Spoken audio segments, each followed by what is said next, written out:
You're a winner. Okay, you ready? You ready on this side? Here we go. Hang on a minute. Well, can't read, can I? Lucky number 8. Here she is. Come on up here. That's it. Give her a round of applause. Fantastic work. What? Hang on a minute. She ain't got a number. Hey, the rules are rule. Go on then. Yeah, you gotta show me it. It's number 6. Okay. What's your name? What? Angel. Where are you from, Angel? New Zealand, the place of news and Zealands, yeah. Are you on holiday here? No, I live here. Yeah. What do you work as here? Teacher. Do you enjoy teaching? What, is this a job interview? Yes, exactly it is, yeah. Do you enjoy teaching? I don't know. Well, no, not if it's a job interview. No one enjoys teaching. Any teachers? Give her a round of applause. Fantastic work. Great. Oh, I'll give you your ticket. There you go. You're beautiful. I like Thank you. you so much. Yeah. Any other teachers here tonight? Beautiful.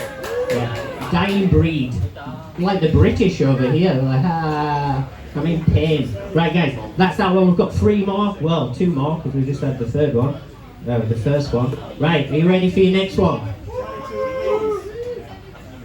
22, please. Oh, let's have a look. Early.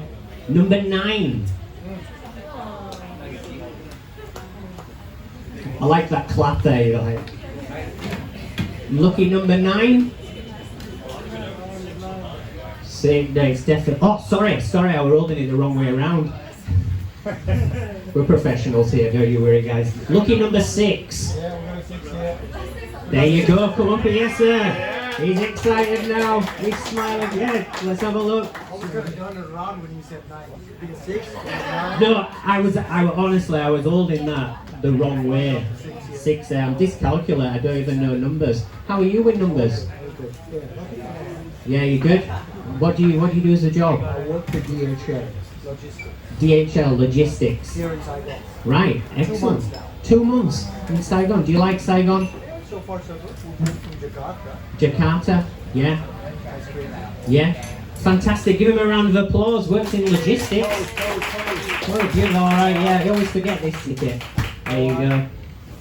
There you go, sir. Oh. Present it nicely, guys. There we go.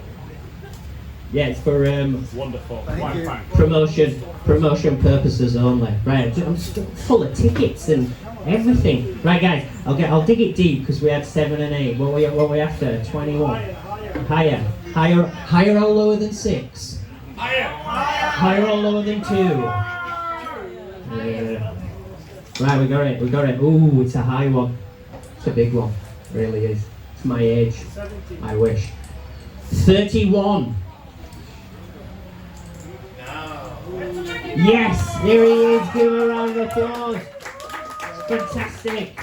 In all his glory. Good, let me check that ticket. I don't want anyone cheating around here, do it? What we got there? 31.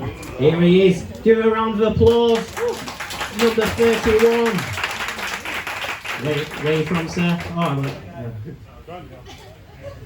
Talk and smile. Hey, you smell terrific. What are you wearing? I don't know. Just Cheap Vietnamese. cheap Vietnamese product. What are you saying about Vietnam? It's a bit shy. They go, give it a round of applause. You're fantastic. There you go, mate. All right, yeah. Oh, I always forget this part. It's the last part to end it. I always forget it. Right, give him a round of applause. All the winners. You were great. Oh, fantastic. So who makes some noise if you lost?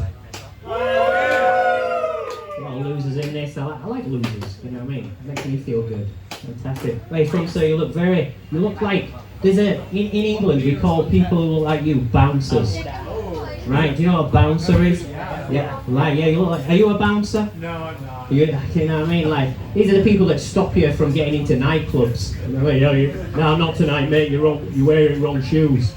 What's your name? Kevin. Kevin, where are you from, Kevin? US. USA, whereabouts in the USA? Vegas. Vegas, anyone else from Vegas? There you go. That's crazy. Do you know each other? No. Well, hopefully by tonight. What's your name? Terry? Kevin. Kevin, this is Terry. Terry, this is Kevin. Vegas Kevin. What's your name, sir? Mike. Yes. Ibrahim. Where are you from, Ibrahim? Oh, you're from Palestine. Make some noise for Palestine. Oh, yeah. People from all walks of the land come here. Can I just say that you look like a large baby? A little bit, yeah? No? No, just me. Yeah, just thought that. No, it's great to see you all here tonight. Where are you from, sir? Scotland. Scotland. Right in there, you just look like where you from. Scotland. Yeah. You fucking got something, have you? Eh? Fucking alright, eh? They're always very angry. Actually, I'm from Leeds. Yeah, so I'm West Yorkshire. So Scotland's not too far. Right? You're all similar to me. Yeah, no, come on, you know. No, actually, no, if you go to London, they might as well just be French. Yeah, exactly. You know, you're way down there. But Scotland, you know, whereabouts in Scotland are you from? Aberdeen. Eh? You know it? I fucking know it, alright. Fucking know it, yeah. Glaswegian kiss on end of night. You know, people always say that I'm extremely skinny. Not a nice thing to say, is it? Do you think I'm skinny? No? Sure? Yeah. And I work out as well. Yeah. What's that? I don't do steroids. Bloody hell. Yeah, just shouting out. But, you know, I like a compliment, you know, when people say that I'm fat. When people say to me, they're like, oh, you know, oh, usually in Asia, like I have a Vietnamese wife and a family, they're like, oh, you're fat. You know? And I'm like, stop it. You know? It's brilliant, right? I think I'm more like Asian fat. You know? But there is something that is, even though in my body proportion is like that, I do have something that is extremely large, and that's my nose. Have you seen this? Where did it even come from? You know, look at it from every angle. Look at it from this side.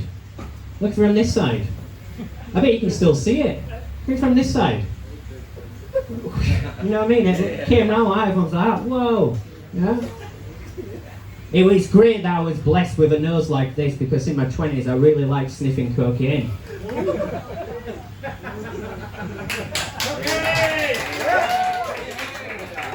Right? You know, I was just born to do it. You know what I mean? I'll sniff my cocaine and I'll sniff your cocaine while it's in your fucking pocket. Right, guys, I'm going to be popping. I'm going to be popping on and off the stage because, like I said, I am your host. But I'm going to bring your first comedian to the stage. And he's all the way from America. Yeah. Used to be an actor, now he's in Saigon doing comedy. Make some noise for Tom Barillo.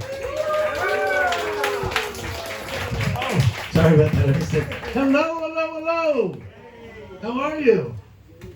Jesus, it's not a funeral, people. How are you? That's better. Look at this. I dressed up for you. I'm very excited to be here. I'm talking to a room full of people, all over the age of 8 and 11. Not even one of you picking your nose.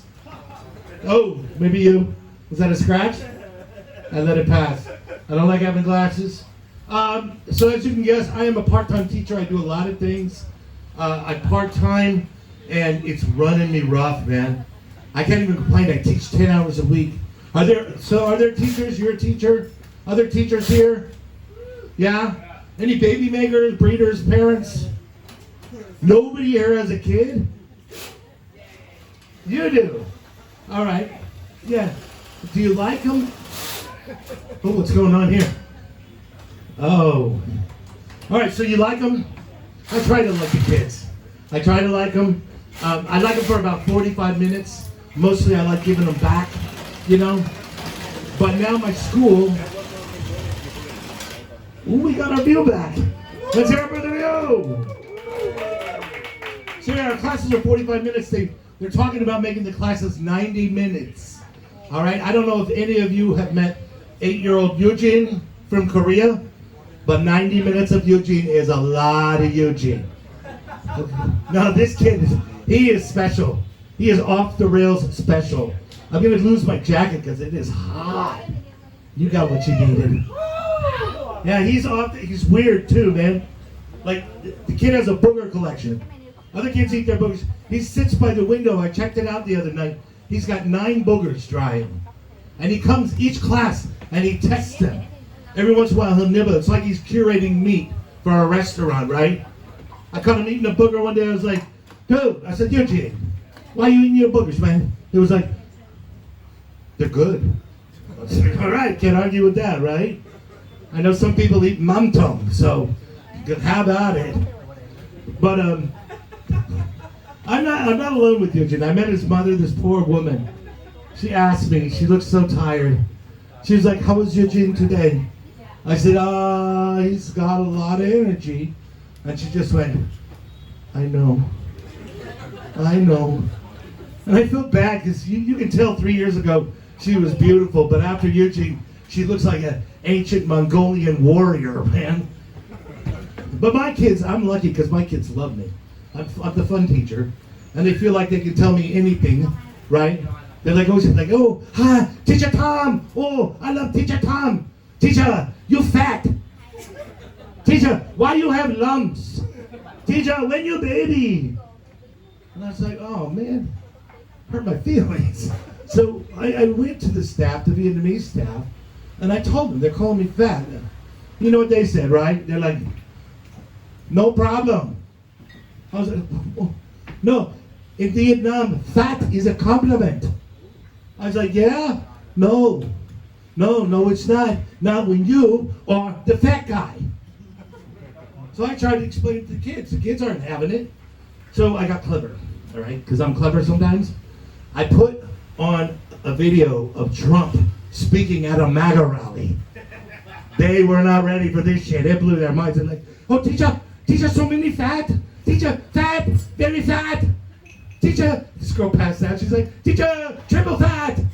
They're carrying her out. They're like, teacher, why? And finally, this kid raised his hand. Frank, I like Frank. He's like, teacher. I was like, ooh, Frank, nicely done, right? He's like, teacher, I think you're a skinny American, but you're very fat Vietnamese. He's like, that's very good diplomacy, nicely done. So then I'm teaching the other day. They don't call me fat anymore, only 4 of them do. They're 4 boys, best friends. We let the boys pick their English names. These boys' names are Stalin, Printer, Robot, and Carrot. Stalin, Printer, Robot, Carrot. And you know the good thing about being a comedian and teacher? I didn't make that shit up. Am I right? Do you have a Spider-Man? Or do you go to a respectable school? So, I don't... Yeah, they know better. But I said, so one day I said, okay, the word is count. Count, Carrot, let me hear it. Cunt. Yeah, always right, man. The New York in me started to rise up. I was like, ooh. I was like, no. This is not how Teacher Tom said the word. Can everyone else please tell him how the word is said? And they all looked at me and they went, cunt. Wait, no, who's the guy from Scotland? All right, so you've been called a cunt before. I'm called a cunt. And you've called other people cunts. Let me ask you something. Have you ever been called a cunt by 16 8-year-olds? Yeah, that lands a lot harder, brother. It messes with your head. So I calmed myself down for a minute, and finally I turned to them and I said, you all need to slow your roll, motherfuckers, because I'm about to stomp your shit out. Next word. So, anyway, yeah, so I've been asked to take some time off. 2 years, but they're letting me keep my PRC. The worst thing is my therapist also quit, or he fired me. I didn't think they could do that. Either way, I don't think that's very conducive to my healing. And I don't care. This guy never took me seriously anyway. Like my first day, I was like, can we close the curtains? I'm kind of afraid of high buildings. And he's like, that's an apartment complex. Oh, you don't like the dumb ones. Okay, so I didn't know I was going to be so good at therapy. Have you done therapy? All you do, you give them money, and you get to talk and say whatever fuck you want. You can tell all your crazy shit stories. This guy looked so panicked and afraid. And finally, the 3rd session, he was like, I'm sorry, can I please just ask one question? I was like, sure. He's like, how do I phrase it? Do you ever think that you're a pussy? I was like, what? No, why? He's like, I am a gynecologist. I'm not a therapist. How the hell do you keep getting in here? He's like, please go away. I was like, but I paid you. You can have your money back, $300. And then I saw a money-making opportunity. I'm like, oh, $300. I still have 20 minutes left. I haven't even told you about the meth head nymphomaniac I met in rehab and how I rescued the snapping turtle that she smuggled in. He's like, 600. Thank you. I like you. So that's gonna be my new gig. I think I'm gonna be the worst patient ever. I've got 4 different therapists next week. I'm just gonna be a professional nightmare. What else? I get over trauma pretty quick. My dad taught me that at an early age. My father, he had a really good job. He was a street worker. Street work, not streetwalker. He worked on roads. And he got fired for stealing. And as a kid, you don't want to believe this about your father. And then I came home early one day, there were all the signs.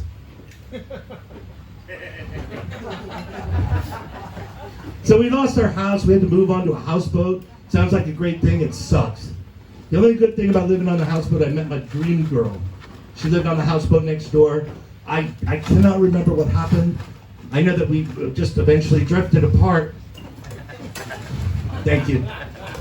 But here's the thing, my friends are now trying to set me up. If you haven't guessed yet, I'm single. Yeah, surprise, huh?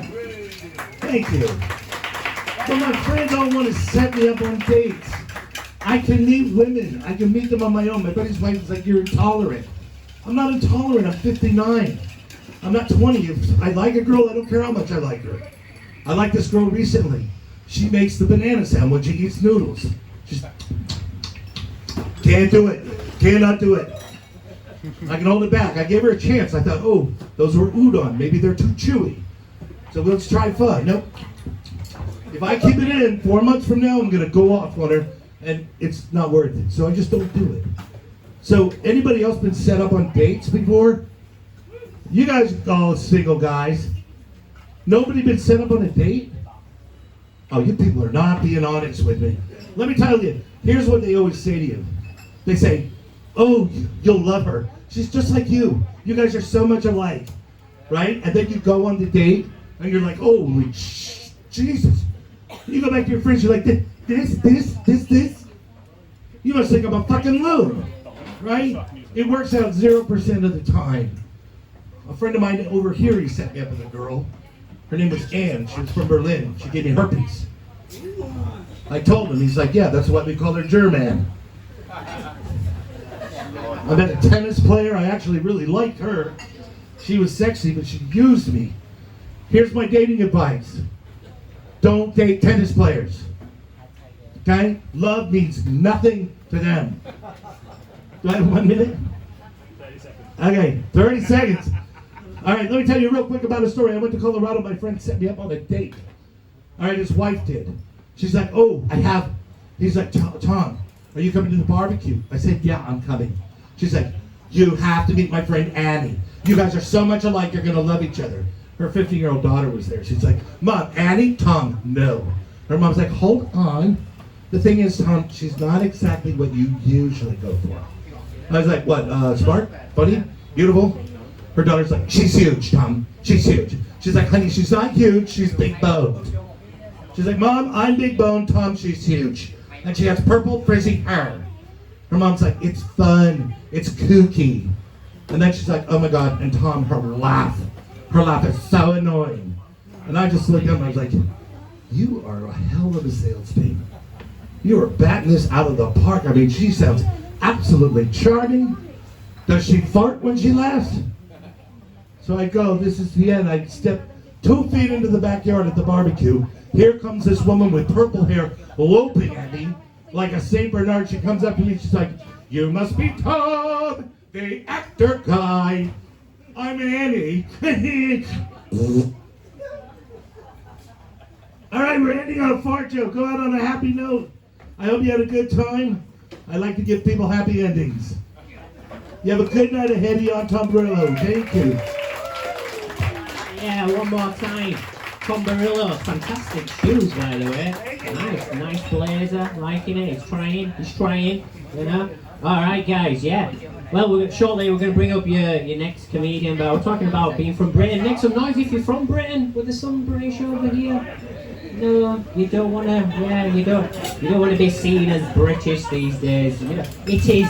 I've not lived in Britain for over 10 years now because. I mean, what is there really? You know, you've got like terrible weather and bad food. You know, the weather is much like our food, grey and slightly disappointing. But when I was over there, what I realised as well, the coffee is really, really shit. Right? Compared to Vietnam, I mean, you go to Vietnam, you get a cafe da or a cafe soda. Make some noise if you like the coffee in Vietnam. Right? Fucking hell. First one I had, I felt like I'd fucking hour off my wife. Yeah, sure, yeah, you know what I mean? And they're like, oh, I think I just need to go to the toilet. Man, that hits you like a absolute steam train. So when I was in England, I had to go to Starbucks, and I hate Starbucks. Terrible, you know, I'm not into that, like, you know, they're all big and shit. Just had to go there. But I was browsing, and a guy behind me was like, hurry up and buy, you rat-faced bastard. Rat face? Do I have a rat face? My face does. And it must be the nose, right? Is it the nose? Right? You know, I look like I'm all in someone's business, you know what I mean? I'm like, yeah, what are you doing? Yeah, what is it? Yeah, oh, right, yeah, that's fantastic. Yeah, we got a coconut? Yeah, it's fantastic, yes. Okay, rat-faced bastard. Right, you rat-faced bastard. I'm a rat-faced bastard. Right, we're gonna bring you, he's not a rat-faced bastard. Alright, that's me. And we're gonna bring your second comedian to the stage. He's also from America. He's a writer. He actually wrote The Bear, if you've seen that TV series. Make some noise for Wally! Give it up for your host, guys. Give it up. Let him hear it. Okay, don't let him hear it. That's cool too. You didn't like him. That's great. I didn't like him either. He talks too much. Nah, I'm just playing. Just to clear it up, I didn't write the show The Bear. I was a writer for the show. That's called false advertisement, everybody. That's how you get put in jail. How y'all doing now? Y'all good? Yeah, having a good time so far? Where my Americans at? Go kill yourselves. No, I'm from America, like you said. I'm from San Francisco, California. Anybody else from California? Yeah, you're not from the good parts, I know it. I can tell by that tepid woo. Hell yeah. Yeah, I'm from San Francisco, guys, where the dogs are in carriages and the kids are on leashes. Yeah, these kids are fucking wild, everybody. These kids are wild. It's nice to be here in Vietnam, though. It's so different from America, you know? Like, not only are kids on leashes in America, like, the kids here are really cool. I like the kids over. No, that sounds weird. I don't like the kids over here. No, but I was eating at an Indian restaurant earlier, and some dude was talking to me in Punjabi, and he was like, and I couldn't understand him, and he was like, wow, you're a terrible representation of the Indian community. And he's right, because I'm Filipino. Yeah, it's really tough. It sucks, guys. I'm probably the only Filipino you guys will see here in the next 100 miles, or kilometers, as you guys say, you know. The only one with a mustache, actually, which is nice.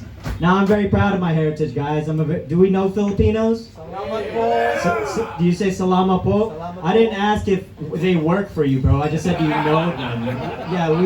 Yeah, you work in tech? No, logistics, but I was in Manila. But you were in Manila, yes. Reaping my people's money. That's what you were doing. I love it. Nah, I appreciate you, man. I appreciate you. Nah, I'm a very proud Filipino, guys. I read a lot about our history, you know. Like, did you know before 1945, Filipinos didn't grow over 5'2"?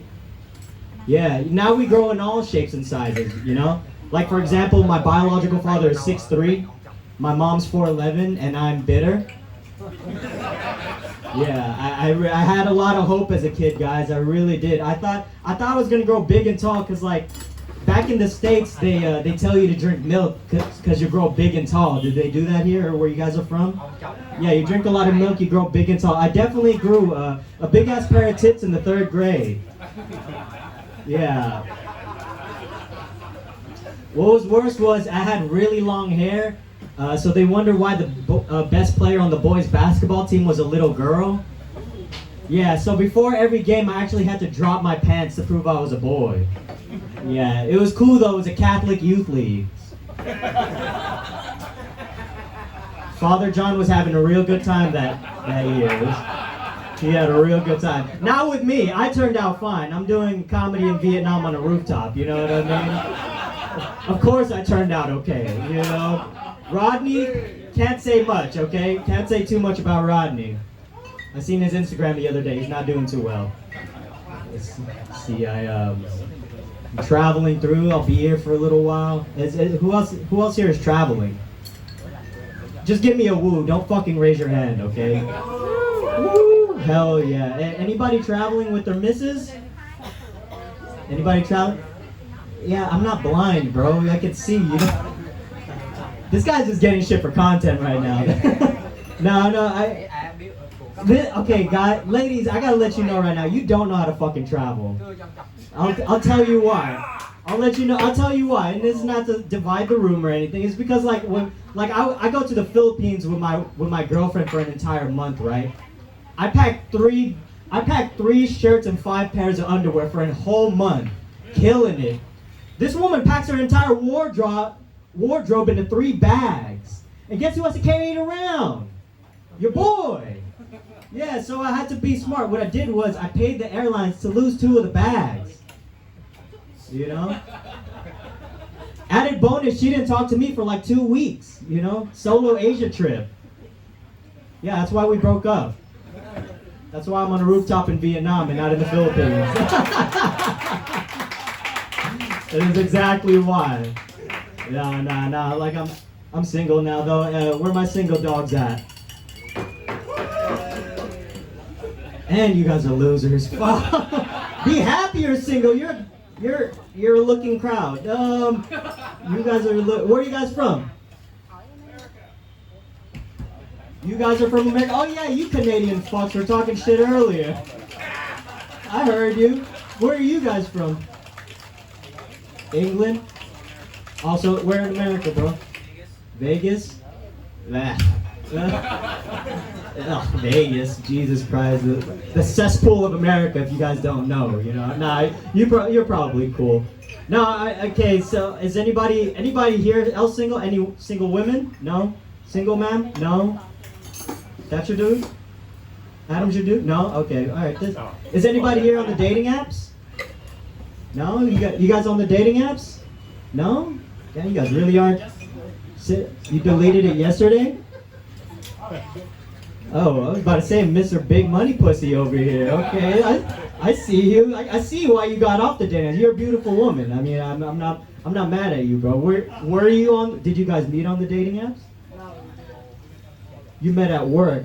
That's like a dating app in itself, right? Like that's LinkedIn. You know what I mean? But then you're like linking cock and vagina. That's the only difference. You're fast forwarding it. That's cool though. Has anybody ever used the dating apps?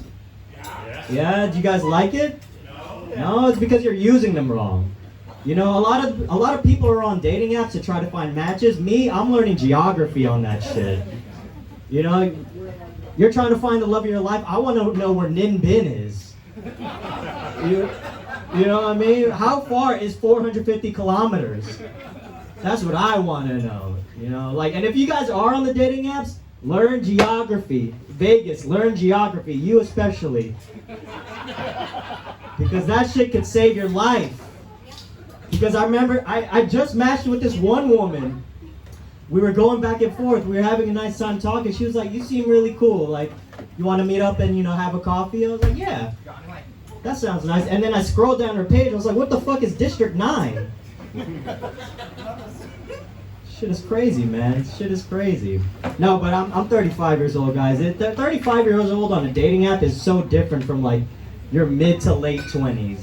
You know what I mean? Because, like, do we all know the app Hinge? Oh, I know you do, bro. You don't have to answer the rest of the night. We know you know the apps. But there's an app Hinge, and then it tells you when you're scrolling or swiping, it tells you like, hey, are they? This person is a match for you. This person is a match for you. And then at 35, you ask like, why are they a match for me? It's like they're both in their mid 30s and unemployed. I was like, oh, cool, that's amazing. I love that. That's why now I'm trying to meet more women in person, guys. I'm trying to meet more women in the wild, you know? Like right now I'm trying to meet more bisexual women.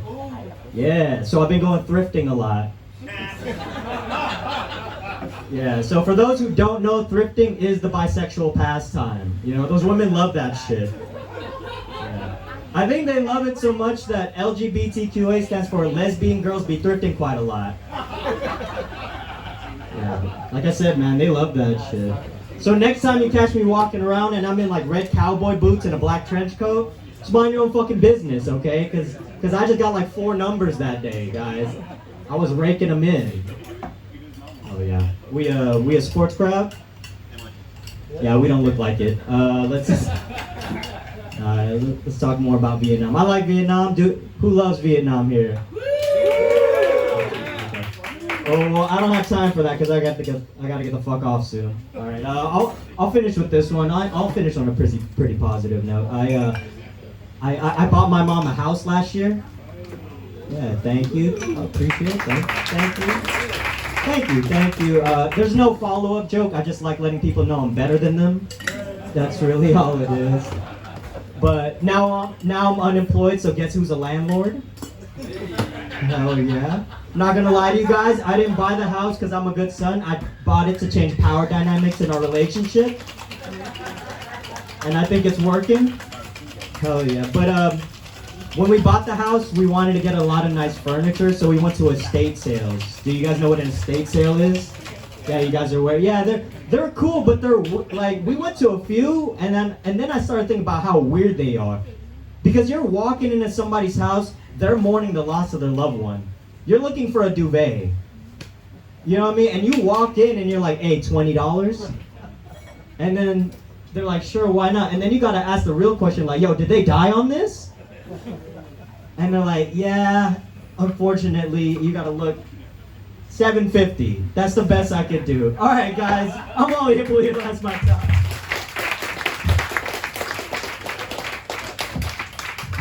That's nice, like that, very good. Like an Asian Johnny Depp.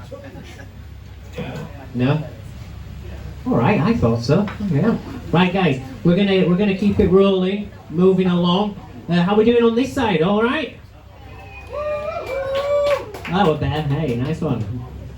You do look like a bad baby, though. I love that. Love that bad baby. And giving it. How we doing on this side? Oh, look at that. Someone's like, yeah. I like that. Middle. Oh, dropped a bit there. Yeah. You like it. Yeah. Middle. There we go. Come on, give me a woo. Woo. Yeah. All right. Like that. Right. Yeah, so from one handsome Asian to another. Haha. Please, yeah, we've got lots of handsome Asian comedians for you tonight. Please, make some noise for Nehemiah.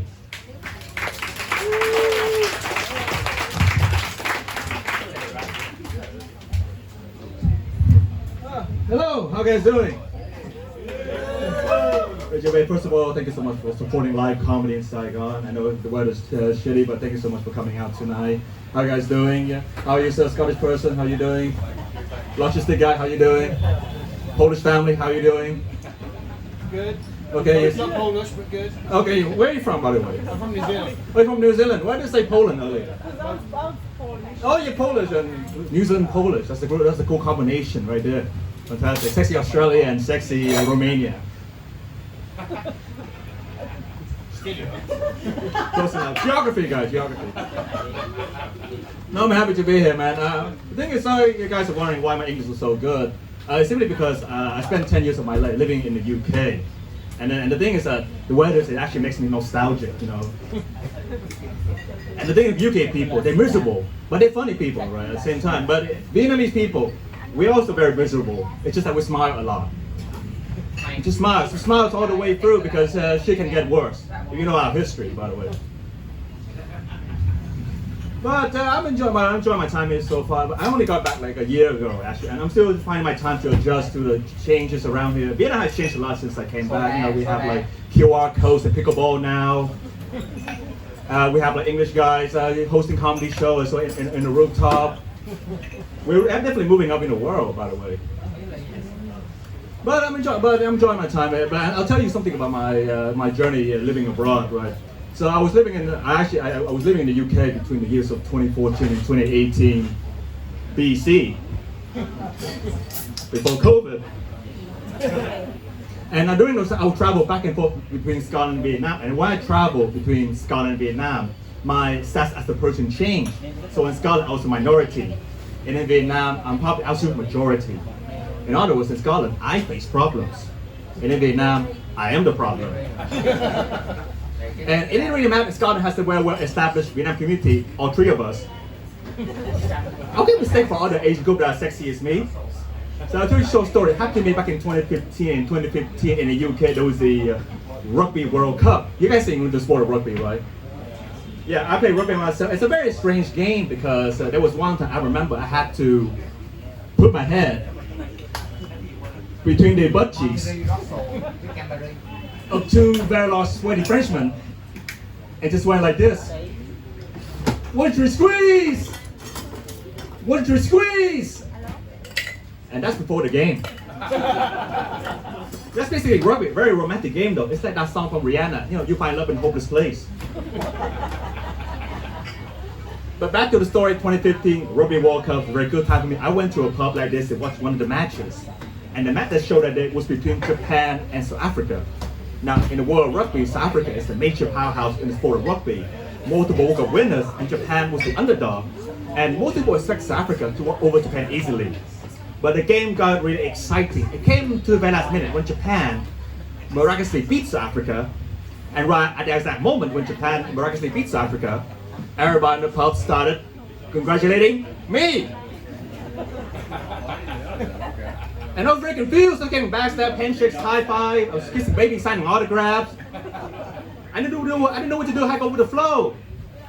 Oh, cheers. Thank you. Oh yes, Japan is very nice time of the year. To watch sumo wrestling is sushi. And then a guy handed me a pint of alcohol and I was like, arigato. But that's how I got free drinks. By embracing positive racism. Anyway, before we continue, let's give a big cheers for host and I, Coach Ramsden. For mispronouncing my name.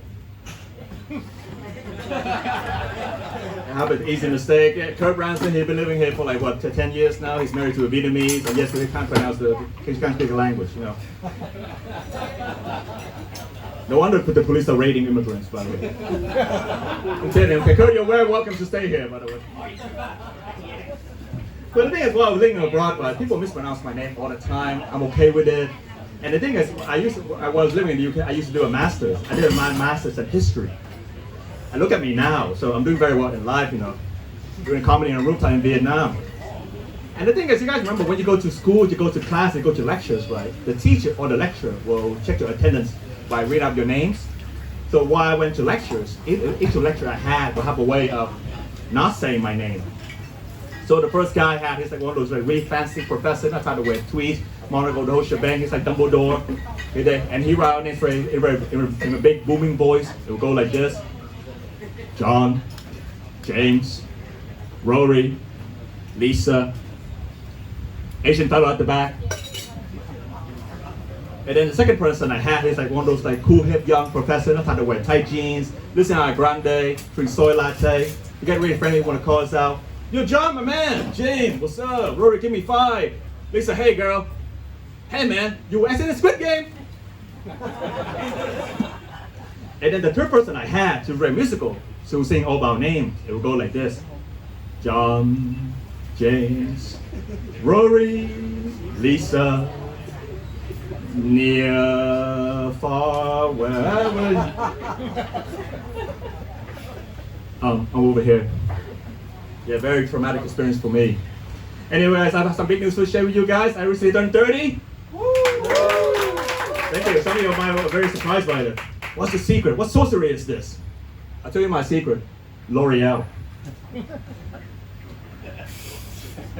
Yeah, but 30, right? I think it's the thing about 30 is that I still feel young. At the same time, I feel like I've lived a life. I've been a bit wiser than usual. You know, I've known things. I've done things, and then it gives you the right to lecture people, like people who are younger than you. Like for example, I was speaking to a colleague of mine at work the other day, and he was like, "How dare you? Don't you disrespect your elders like that? Speak in a proper tone, young man." He was 29. Anyway, you guys been lovely so far. I'll end you another story. So while I was living in Scotland, I was working for a bit. I was working as a Vietnamese translator for the police in Scotland.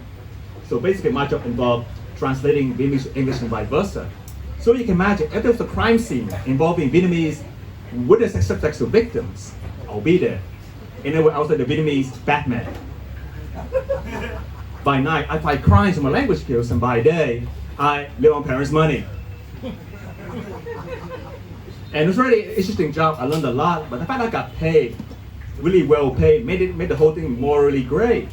You can imagine, in particular, night, I'll be sleeping and I'll be dreaming. Oh, well, oh God, I want someone to get murdered tonight. And I hope they speak Vietnamese. So you can imagine playing the scenario playing out like the Scottish police officer asking the old Vietnamese lady a question.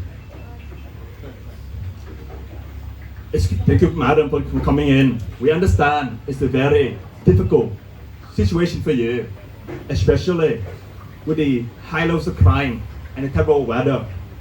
But we were wondering if we could ask you some weak questions to understand the details of the scenes of the crime. Here's the question. Would you please describe the perpetrator? The police officer was Mel Gibson. And then the old Vietnamese lady looked at me with suspicion, and then faced police officer and said in Vietnamese, well, he looked like and sounded suspiciously like the interpreter here. And then that's when I also faced the police officer and then translated her words as he was Nigerian. Anyway, guys, enjoy your night.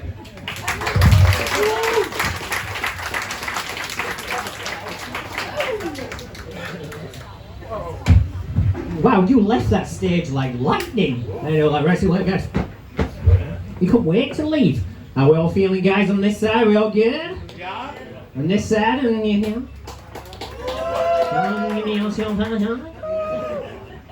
Oh, he's on his phone. Boo him. You ready? 3, 2, 1. Boo.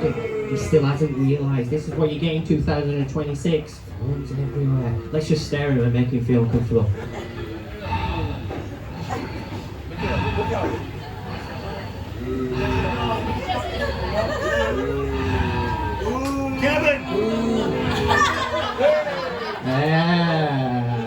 Do you know, actually, I felt like it was going on for a long time. Right, yeah, but as soon as I started, I thought, I can't finish. Yeah, I've got to go all the way here. You know, 100%. Kevin, who are you messaging? Don't make me get me rat-faced bastard out. What are you doing? I was translating for her. You're translating. Right, fantastic. You wasn't messaging anyone, was you? No. Alright, alright, yes.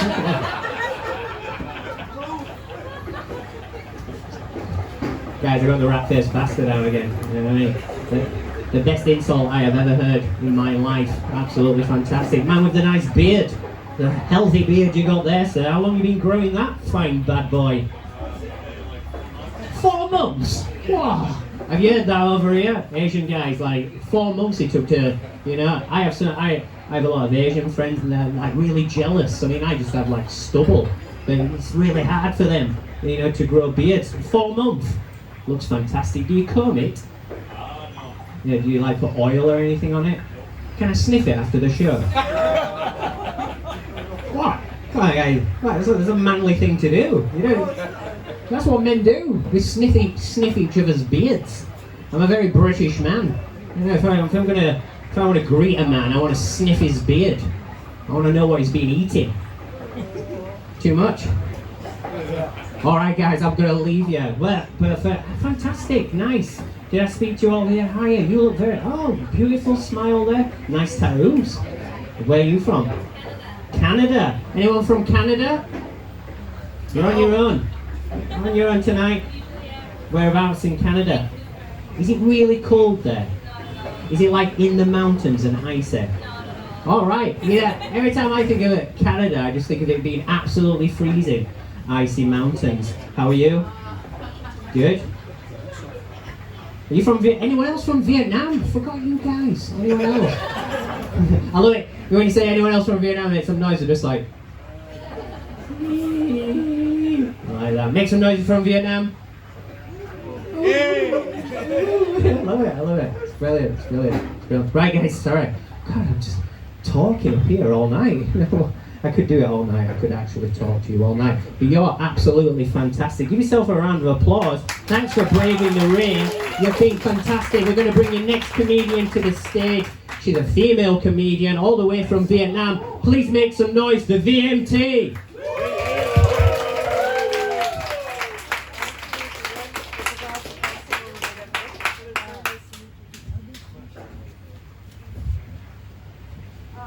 Hi everyone, correction, I'm not from just Vietnam, I'm actually from B7.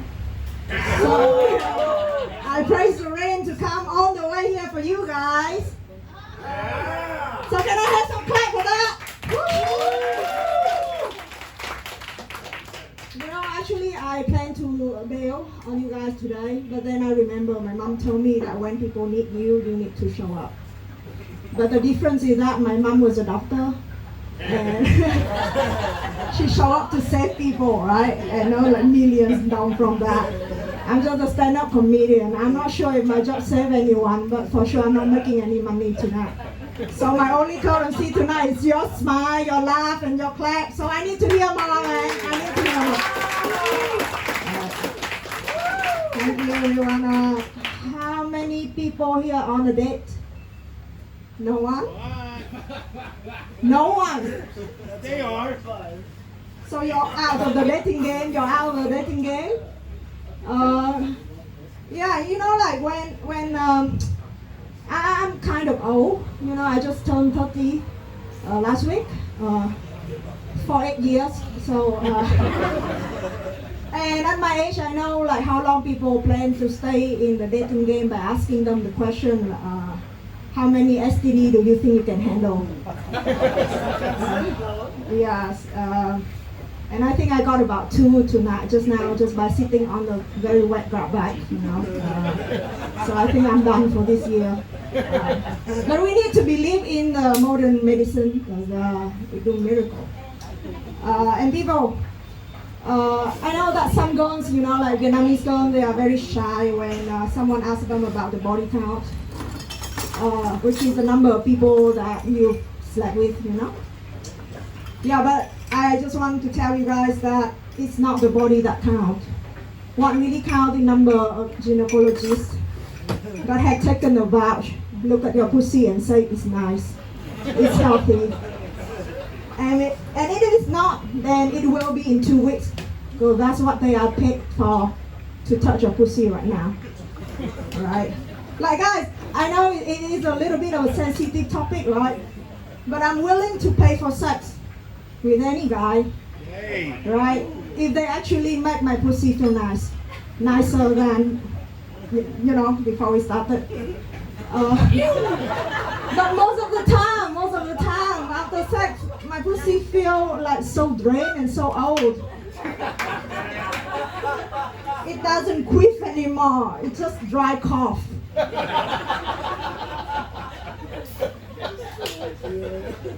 Yeah. That's why we need to rehydrate.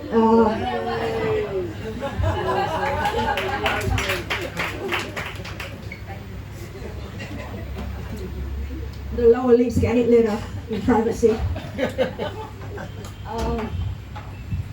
Yeah. You know what?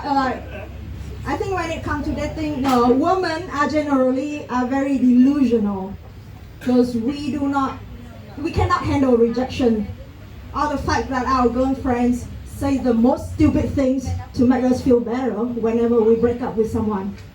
You know, they always say like, he doesn't know what he missed out. To what I say, good for him.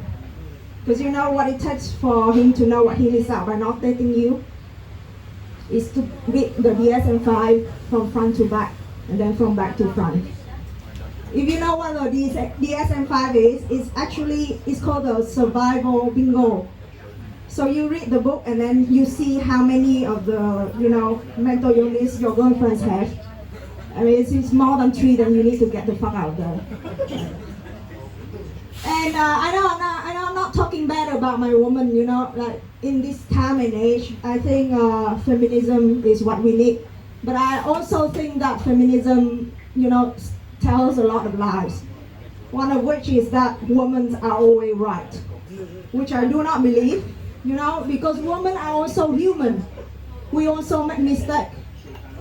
We are not always right. Yeah, we just remember. Sometimes we are wrong. But the men, however, are always wrong. Right. But once again, it's just propaganda, because whenever someone uses the absolute word like always or never, it's an overgeneralization. It's a double standard from the normal standard that men are normally wrong, which is something I can deal with. But talking about double standard, in our society today, I think there are a lot of unreasonable double standards, like for the normal stuff. Let's say when we go out for a date, for example, like for guys, it's very simple. All they have to do is to wash their hair, brush their teeth, if that's what they have left, and then check their wallet. Maybe shave your mustache if it makes them look like certain political leaders that are not very popular. And then the guys are good to go. But for women like me, we have to do so much more, We have to put on tons of makeup right after we have just shaven our mustache. And it's a lot of work. Because the truth is, we do not just have one set of mustache, we have 2.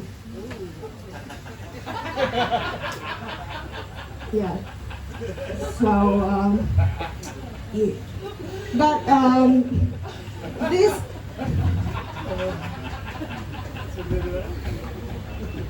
this double standard thing goes both ways, Who here love a nice pair of boobs? Please raise your hand. Like, do you love boobs? Big, round, and perky, and it bows. I want to see more women loving boobs. Come on, right? For me, even I as a woman, right? We women love boobs ourselves, right? Whenever I see a big pair of boobs, I would like to say compliment to the owner of those. But sometimes I cannot because they belong to a man.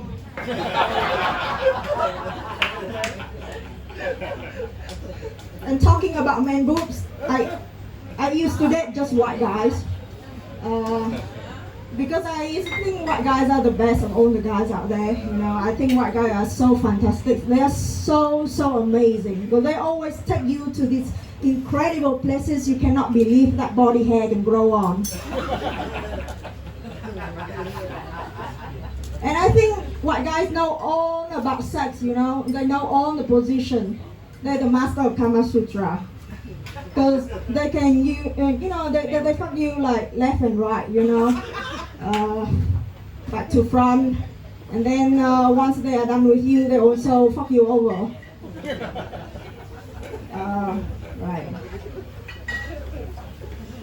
So, yeah, but I'm kind of out dating game for a while. For no reason, actually. And then it gets kind of lonely sometimes. So my friend tell me, like, why don't you get a dog, as a companion? Get a dog, get a new friends. And I think about it, but I also feel conflicted because my heart would say yes and my stomach would say yes too.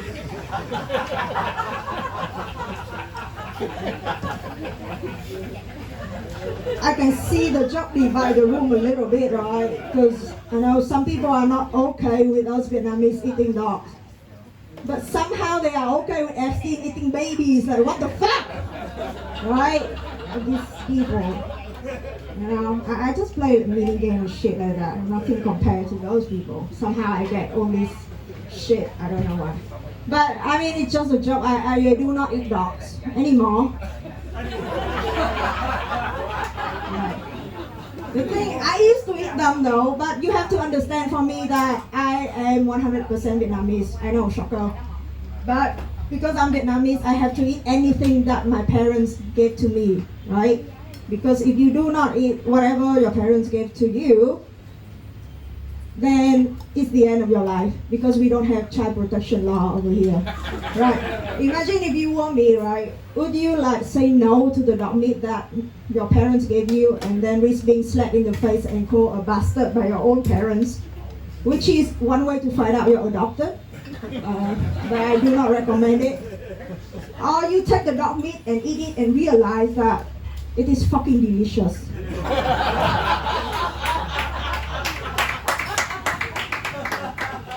And that's where the real dilemma lies, you know? It's like, because I ask some people like, why don't you eat dogs? And they be like, oh, they are our best friends. And I'm like, not sure about that. Like, did you go after your best friend to pick up their shit? I don't think your standard best friend is very low. But anyway, my point is, I don't see, you know, like on principle, I don't see the difference between eating dog and eating pork. You know, on principle, I don't see any difference. So I asked my friend, like, why is it so wrong for us to eat dog, but it's okay for us to hurt the pig on a daily basis? Yeah. And then my friend, who had like 2 children, so obviously she never think twice about anything. And then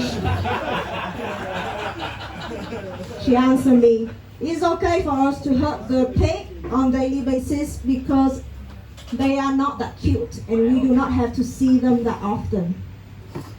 And I was like, that sounds more like a fuckboy's philosophy rather than like some sort of moral compass, man. Like, what I'm saying is there's no winning in eating meat.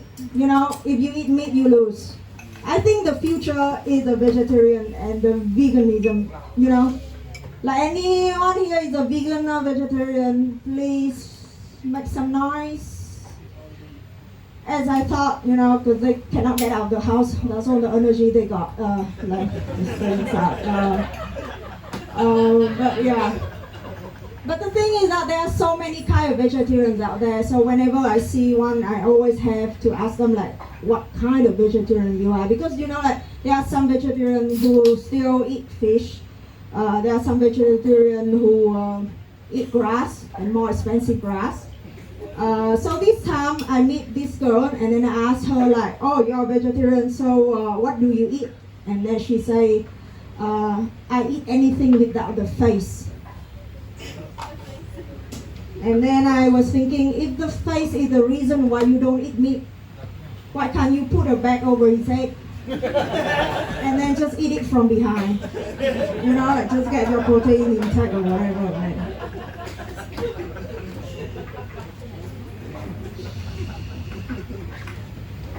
Anyone here believe in God? Huh? You believe in God? Sorry, what God do you believe in? Which one? Like you believe He exists, or you believe like He can do like crazy stuff? All right. See. Yeah, all right. Yeah, I also think that people who do not believe in God are like idiots, you know, because they keep saying stupid shit like if God exists, then why He make children die? You know, why children have to die? And then I think about it, I say it's very illogical actually, because I don't know much about God, but I heard that like, we are made after the image of Him. So basically, God probably look like us, you know. He has like the face, the nose, the eyes, and the ears. And then one thing we know about children is they are kind of very noisy. So let's say when you pray for something, in order to hear you better, God has to take out some noise.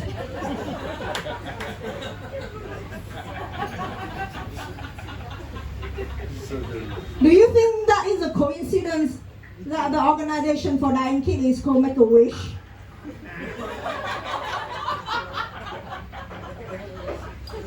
They never say whose wish it is, you know? Definitely not the kids because they want to live, but they are not. So it must be someone else's wish. So yeah, next time, I hope that if you pray for something, make sure it's valuable enough so that if some kids die for you, you say it's okay. Yeah?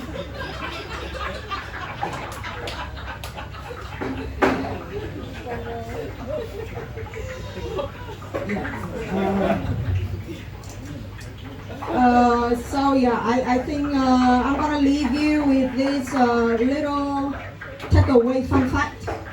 I'm not a sciencey person, so I'm not sure if this fact or not, but I think it's very fun, right? So imagine, remember when you were like a fetus in your mom's tummy, right? Right. If you can remember, then it's good. You're a freak. If you cannot, then just imagine, right? Logically speaking, whatever your mom eating, then you were going to eat that too. Cannot tell it's the toilet sound or something like that.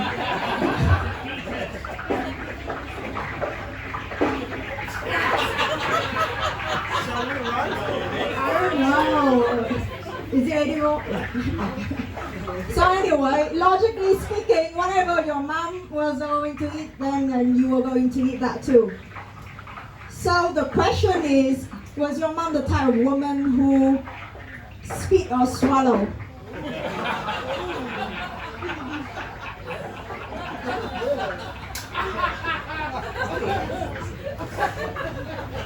Does that mean in your short fetus life, you have tummy in your tummy?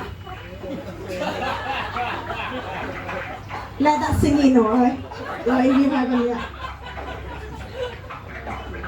And then if you come from a very happy family, that most probably came from your own father. So yeah, I hope that after the show today you go home, reconnect with your mom or parents, and then ask her like, Mom, did you spit or did you swallow? Like, did I just have that or it's just like a neighborhood buffet? And then see if you're invited back for the new year or whatever it is you guys having at the end of the year. So yeah, I hope that you have that as a takeaway today, and see you later. Thank you. Right, nice. Like it. One more time, give it up for VMT. All the way from District 7. Fantastic. What is that, sir? I know what that is. It's an unborn fetus. It's like, what are you saying about me, motherfucker? Is it? Oh no. Right, who's ordered the chips? Raise your hand. Who's ordered the fries? Come on, guys. Oh, we won't judge you this time, but next time, oh, we will. Right. Guys, we've got your last comedian coming to the stage. Time flies when you're having fun. I know you're having fun. Big smiles there. All right, guys, make some noise for your last comedian of the evening, Matt Tran.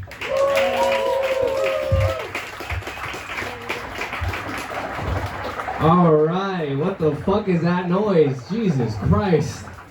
If you guys close your eyes, it sounds like my parents fucking.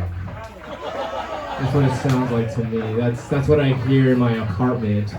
It's gross. It's disgusting. You guys know what I'm talking about, right? You guys have heard my parents making love, deep love. That's how I got my brother. That's the sound of my brother being made. You guys don't know. Thank you guys so much for coming out. I know I've been on the last one, but guys, give yourselves a round of applause. This has been amazing so far. The other comics, yes. The rain sucks, but you guys fought through it. Thank you. Thank you so much. I came through the rain. I was literally knee deep in flood water. I swear to God, I saw a grandma floating away at one point. And then in traffic, there was a grab bike with a family of 5 rats just hanging out. I think they were tourists. They didn't speak any Vietnamese. They were tourists. They're tourist rats. Hell yeah, this is good. I've been traveling a lot recently. I just came back from Japan. Anyone been to Japan? Yeah, okay, hell yeah. In Japan, they think I'm them. They think I'm their people. I don't like that. I don't like how, which is fine. It's totally fine. Like, everywhere I go, I have this ambiguous Asian face. They think I'm their Asian everywhere, right? Like in Thailand, they think I'm Thai. In the Philippines, they think I'm Wally for some reason. It's crazy. And let's see, in California, they think I'm Mexican. I don't subscribe. I can't help the way I look. I have this resting deportation face, I think. Yeah, man, it's crazy. I've lived here for a long time now, and I do remember the first time I came to Southeast Asia. I had a lot of negative assumptions. I went to a dive bar in Bangkok this one time, very dirty place, and in that dive bar was a bunch of drunk, fat, sweaty, bald Americans, and I was like sad. Creepy. And then they started buying me drinks and calling me handsome and hairless. I was like, oh, okay. I live here now. I live in Southeast Asia now. I see them every Thursday. It's good. My family, they were worried though. They were very scared because they're refugees. You know what I mean? As you guys know, a lot of Vietnamese refugees, they have an opinion about Vietnam, and they're like, you better watch out, Matt. You better watch out, because if you go down the wrong alleyway, someone's gonna kidnap you, steal your organs, sell it to the black market. Right? You guys heard this? Yeah. I've been here for 7 years. The only thing Vietnam has stolen from me is my heart. And my phone and my dog. So they're kind of right, a little bit. Woman 2, she brought up a dog eating. That's a crazy thing.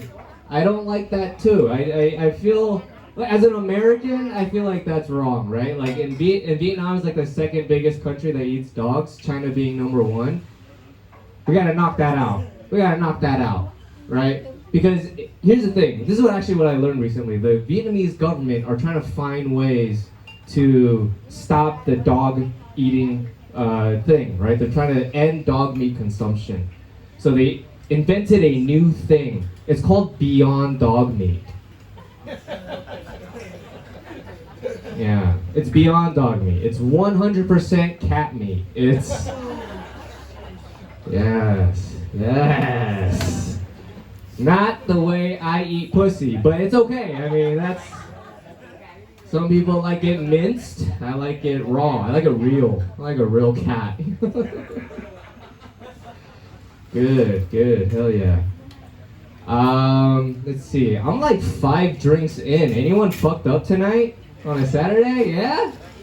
Hell yeah, brothers, sisters. Here's the thing. This is the problem with Vietnam. I'm addicted to alcohol. That's the truth, okay? I'm a bit of an alcoholic. I'm trying to not be though. Like, because the last time I got super drunk, I swear to God, I was at a dive bar, another one. And at the furthest end of the dive bar was a mirror. And it freaked the shit out of me because every time I moved, my reflection wasn't moving with me. After 5 minutes, I realized that's just a picture of Ho Chi Minh.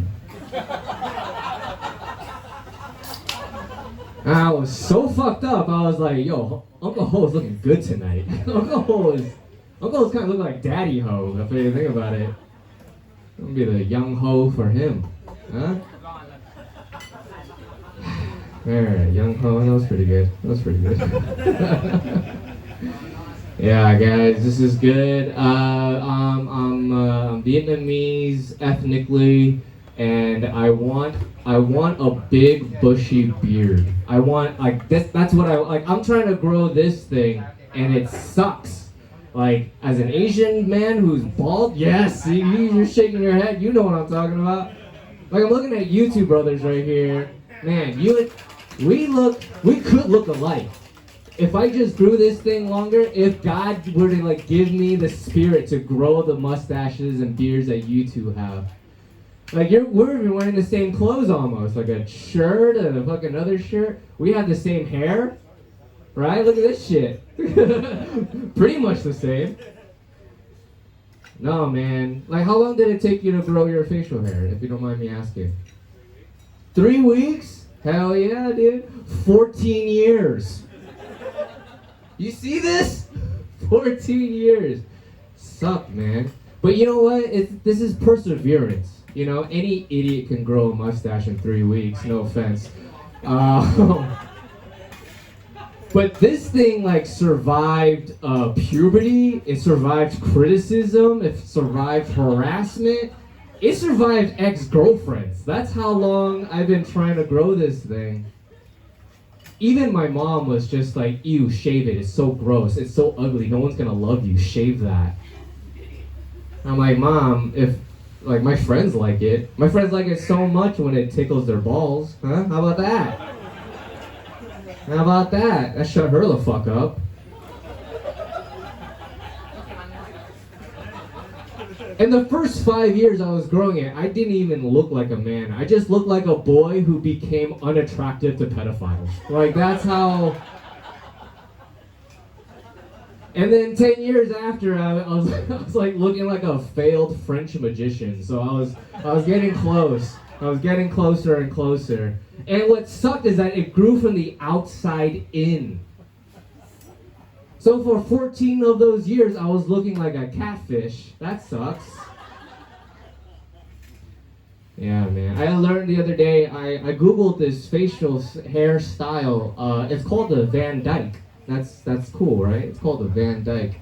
My wife doesn't call it that, though. She calls it the Stop It Scratching My Vagina. It's different. It's different. I like where it is now, though. The only thing I don't like is this middle part, this like naked middle. Do you see it? Yeah, I don't like that you see it. I don't like that you see it from there. I hate it, man. I want it to come together. I want it to be united. I want it, it's like I want it to be like South Korea, North Korea. Like come together, right? Unified like Vietnam. But instead, it's this fucking wide part. It's fine now. It used to be wider, though. That's what I hate. It used to be so wide when I sneezed, my face whistled. That's how wide it was. It used to be so wide I could kiss Hitler on the lips and our mustaches wouldn't touch. That's how wide it was. It would just go in perfectly like Tetris, like racist Legos. Our mustaches would disappear. It's good. All right, hell yeah.